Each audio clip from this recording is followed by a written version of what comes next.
Hey everybody, and welcome to another model building workshop. We're going to continue working on this, the Vickers E Mk A tank. This is from Mirage Hobby. It's a Polish company. That's what the Polish text is from. And this is a 1/72nd scale tank, which means it's really, really small. So I've been working on it for a little bit. So I can get a look at what that is. Oh, it's going to zoom in. I think the camera technology wants to keep zooming in on my face no matter what I do. So it's not just my ego that's doing that. It's the camera's doing that. So as you can see, it's a very tiny model. And what surprised me, as I said in the last video, is that just because it's really small, they didn't cut any corners, so it's got all the parts of a larger tank model, just shrunk down really, really small. So there's a lot of parts to this. Not at all kid-friendly, which is what I was hoping it was going to be, because I used to build a lot of 1/72nd scale model kits when I was little, because, well, I mean, they were small, but they were doable. And what I liked about them is that they still are, they're fairly inexpensive. And they don't take up a lot of room on your shelf, like in a bedroom. You could build a lot of these in, in a very small space, right? And if you did battle scenes, it didn't take up a lot of room. So there's a lot of advantages to this. The disadvantages, of course, are the size of these parts, because, I mean, look at the wheels. I don't know if you can see some of these things, different tools and stuff. They're really, really tiny. Look at the size. I don't know if you can see the size of these wheels. Very small. So I was wrestling with some of that the other day. I don't know if you can really see the wheels on here. So they're very small. So I tried to do something a little different, because I was putting the wheels together, and then I put them in, and I put the two parts of these suspension bogies on. And I found it to be extremely frustrating. So I decided to try to build, I don't know if you can see this because it's so small. So this is a bogie assembly for the suspension. I don't know if I can zoom in on that. So I tried to build these first, and my hope was to pop the tires in there. I'm going to test one out now and see if that's an option. Well, it's going to have to be now because I've already done it.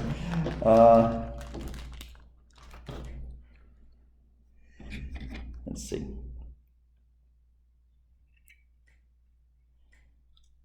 Because no matter how you try to do this, it's so small.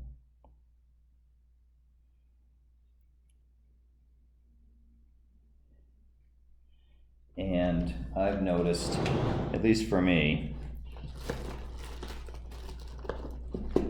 that tweezers have been needed to build this model because of its incredible miniature size.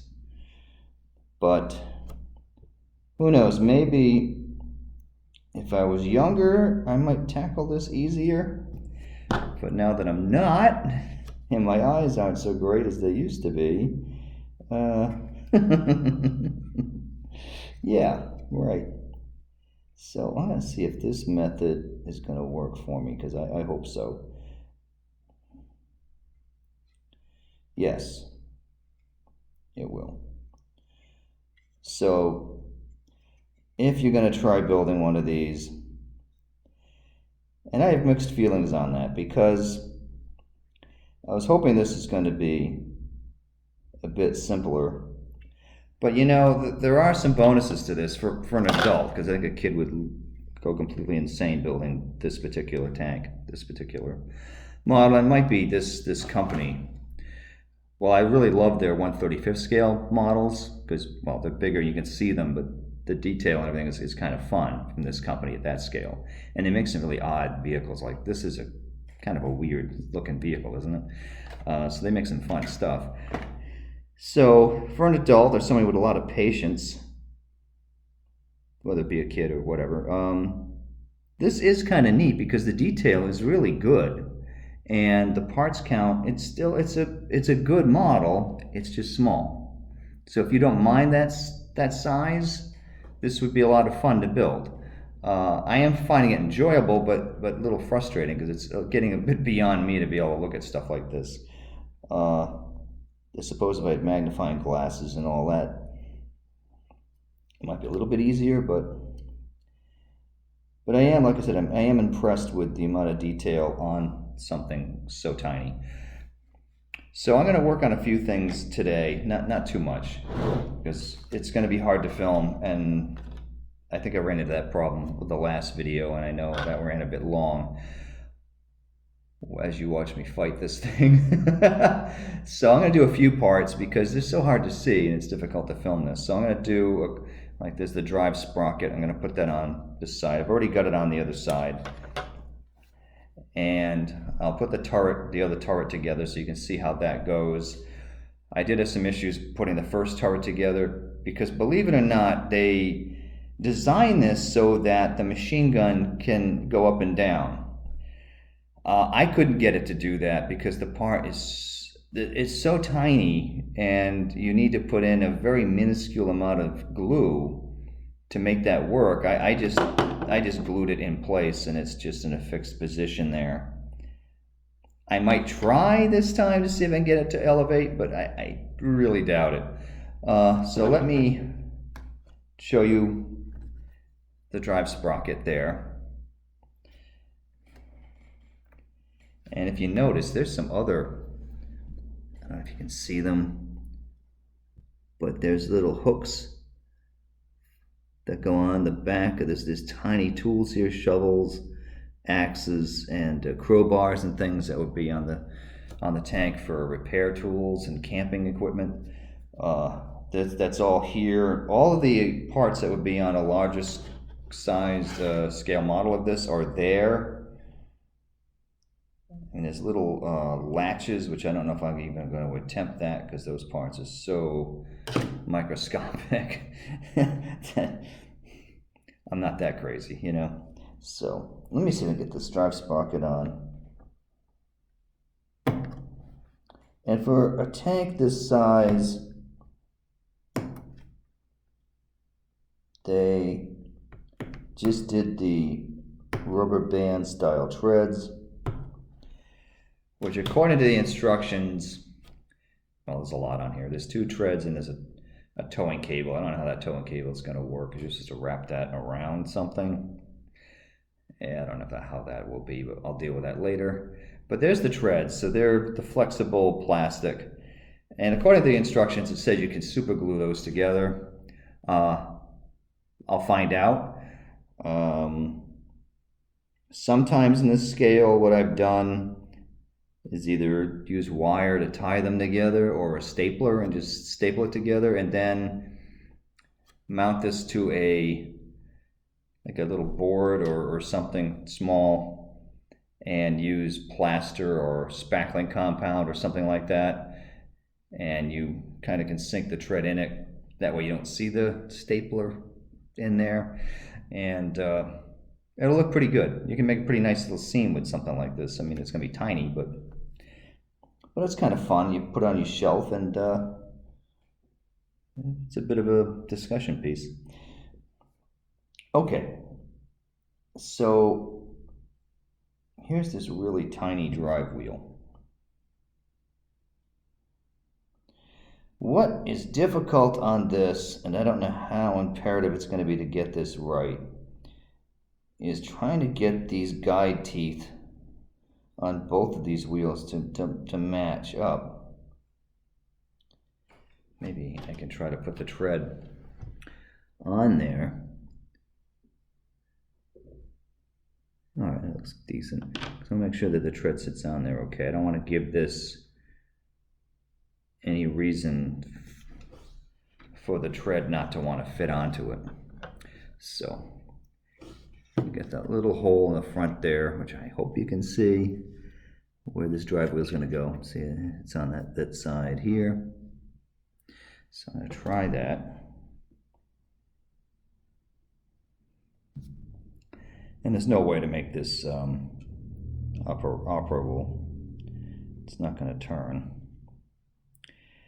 Which is a little bit of a challenge in a sense that I liked on a larger scale model. I like having the drive wheel movable to help me put the tread on. In this case, I really can't do that. So there's going to be a lot of hope involved when I try to put the treads on this. And I'm guessing that there's probably going to be a need for mud and dirt and stuff to hide things on this model, but we'll find out. Okay, so there's the rear wheel, which apparently this is got some different variations to this kit. Well, there are. As you can see on the back of the box, there's several different versions of this tank, which I guess have different types of wheels on them, because one wheel's on this tree here and the other one's over here, so I'm assuming there's different variations to that. Interesting that they would plan for that sort of thing and have that kind of detail even to that level. Oops. Of something as small as the drive wheel. Interesting. So they, whoops, I need my phone. Would have helped if I had all my gear together and ready to go, huh? Anyway, I'm trying to squeak some stuff in here.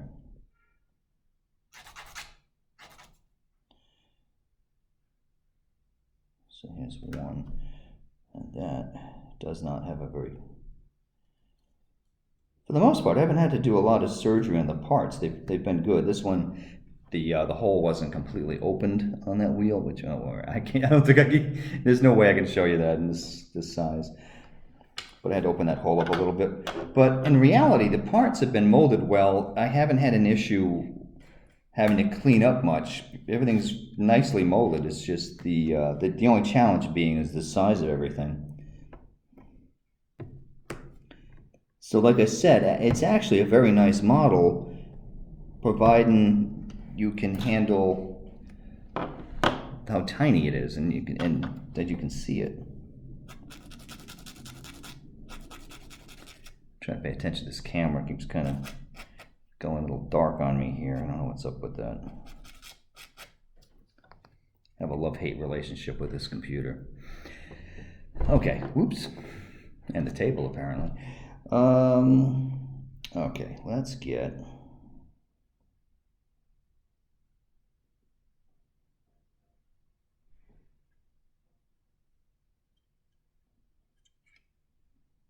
that's supposed to go on the back there. That's part of the wheel, which just fell off. Guess glue would help. Let's glue it.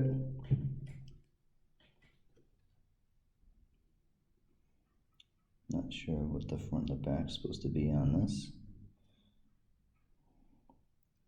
A little vague on that. Here's the other one. Just want to make sure I line these up right so they don't look totally out of place here.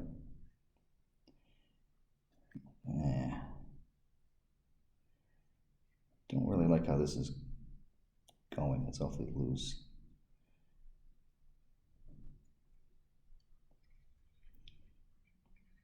Just trying to get the different,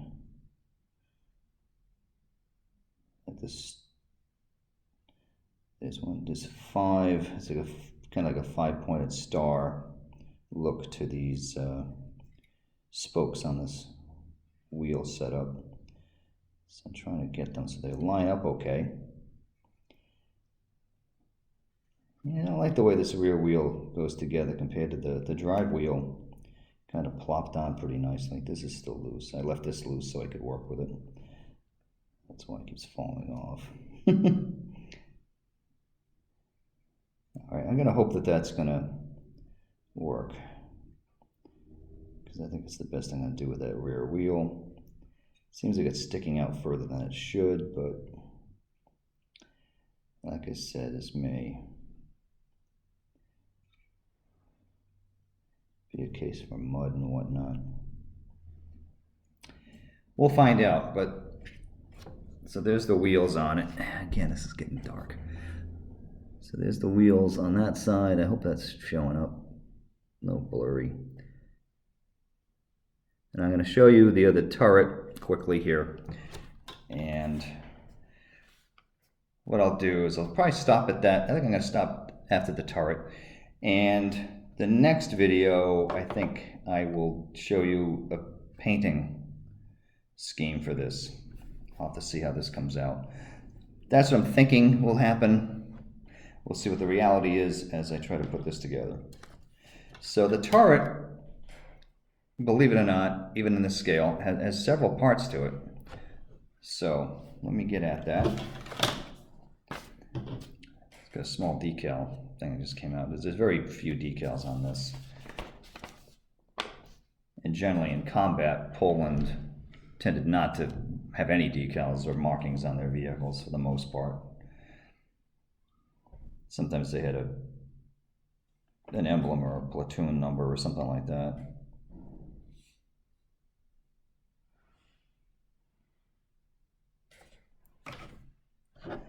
All right.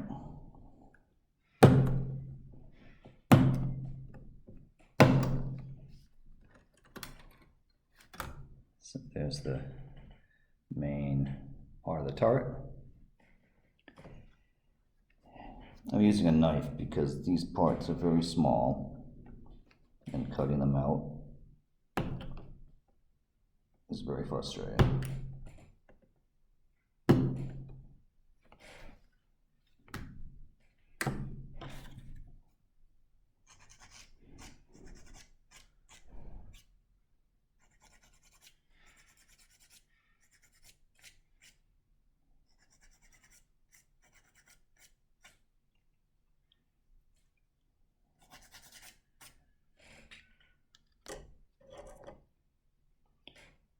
Okay, here's the gun mantlet.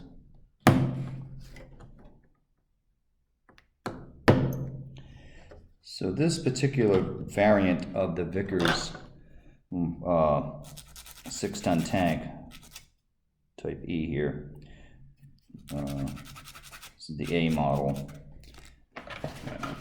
It's the Vickers E Mk A.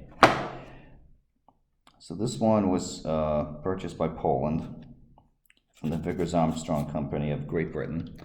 And this one is armed with French Hotchkiss machine guns, which is what that is, if you can see it. Probably not. But that's what that's supposed to be. And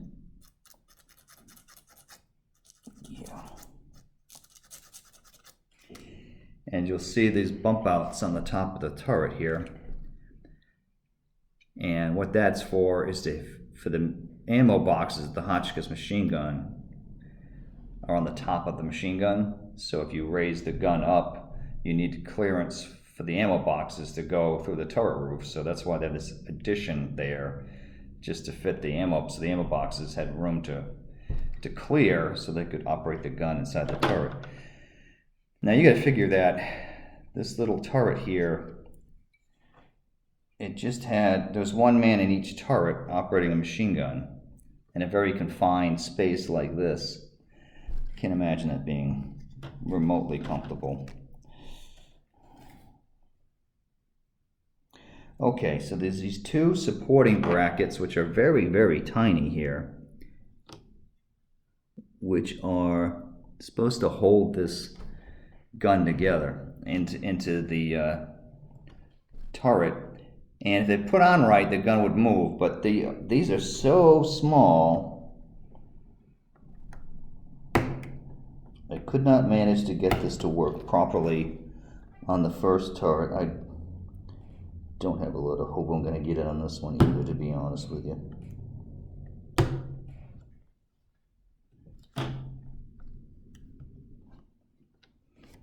Because this is the size of the piece I got to work with that I have to put all that in.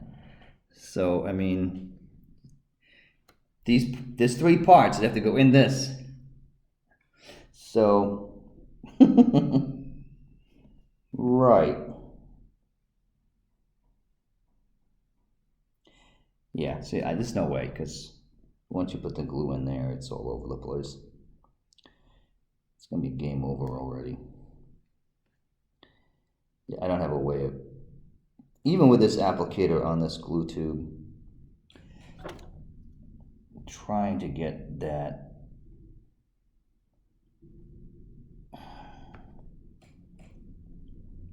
in there is going to be kind of ridiculous.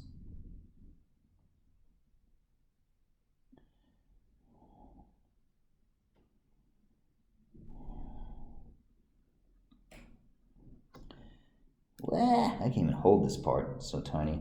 And I don't even know if the tweezers will either, because it's, I mean, this might be a fun pastime for a surgeon. So much used to working with these itty bitty scalpels.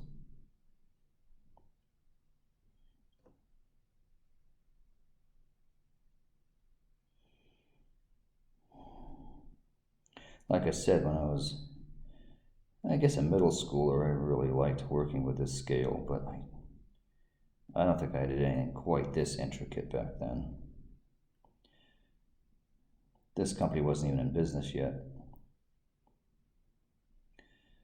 So Mirage models, this came to be shortly after the fall of the Berlin Wall in '89, and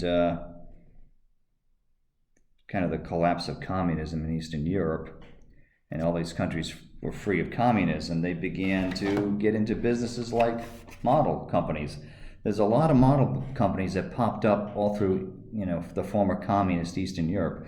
Poland has a few. Ukraine has a lot of interesting model companies now. There's even some that are coming out of either Latvia or Lithuania.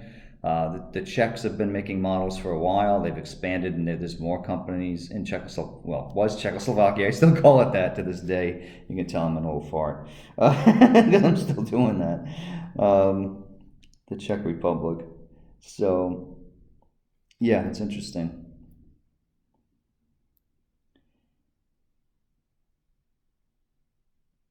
Okay, so I'm gonna put this plate on the front.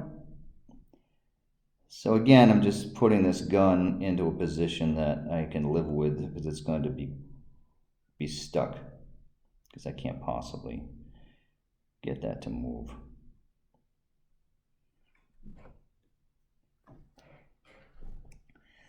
And then there's the bottom floor of it, and then a hatch, and that box cut out for the machine gun ammo ports. Boxes, you know what I'm talking about. I'm babbling, but you get the idea. So I'm just going to finish that up, and then we'll call it a day, because I'm going to need to open the library up soon anyway. In fact, what time is it now? Let me make sure I'm good. So I will probably finish this up very soon. And then I'll see what the painting looks like and what the treads, how that come out. So here's the bottom ring of the turret, which is going to go, I mean, it's designed well. It's going to pop into the bottom there with a little bit of glue. Yeah, like I said, it's nice. It's just I can't get that machine gun to elevate. I think that's just too tall an order for me at my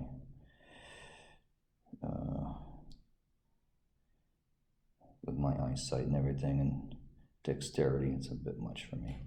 Okay, let me try the hatch, which is right here.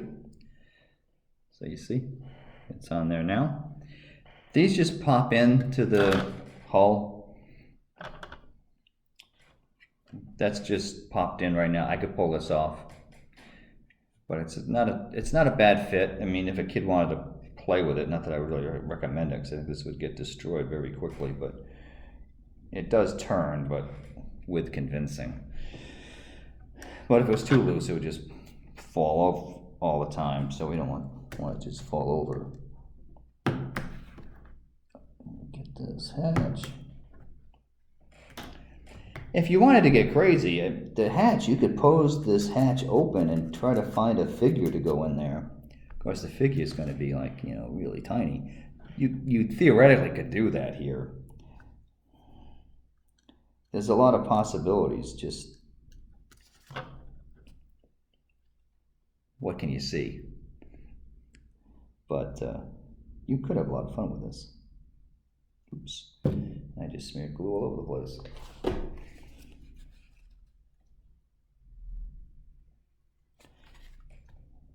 Yeah, glue's kind of gathering on the end of the nozzle here.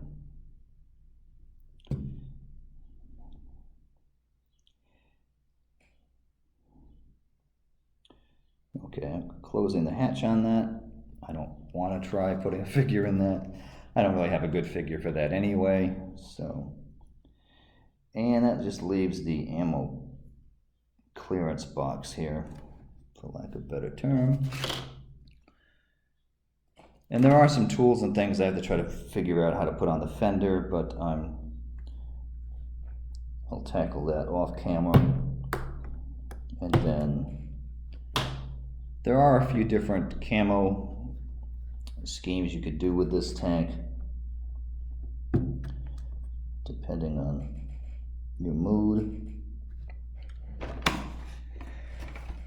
But that's the typical scheme here. A Polish tank of the mid-1930s. Looks like this.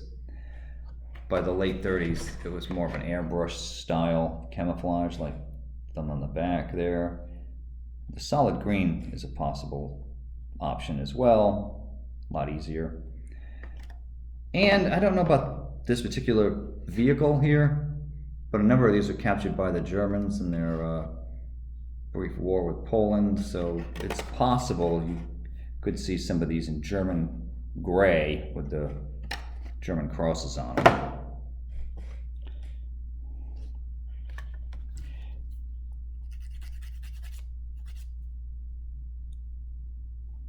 I suppose it wouldn't also be impossible to see these.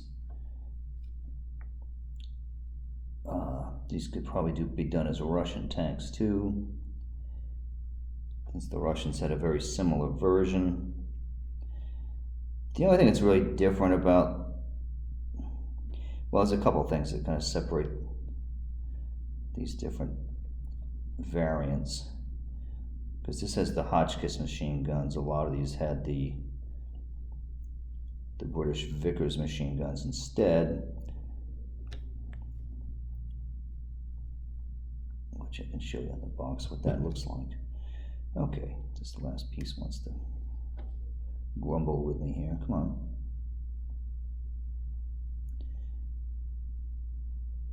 And that is the part.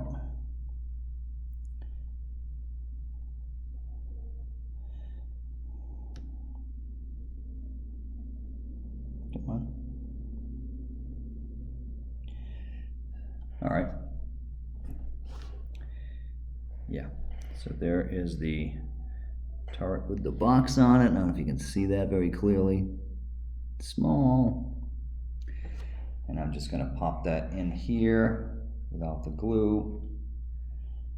I'm going to try to pop that in. All right, I don't think it wants to go. No. I'm not going to force it because this thing's still loose. I'm going to let that dry.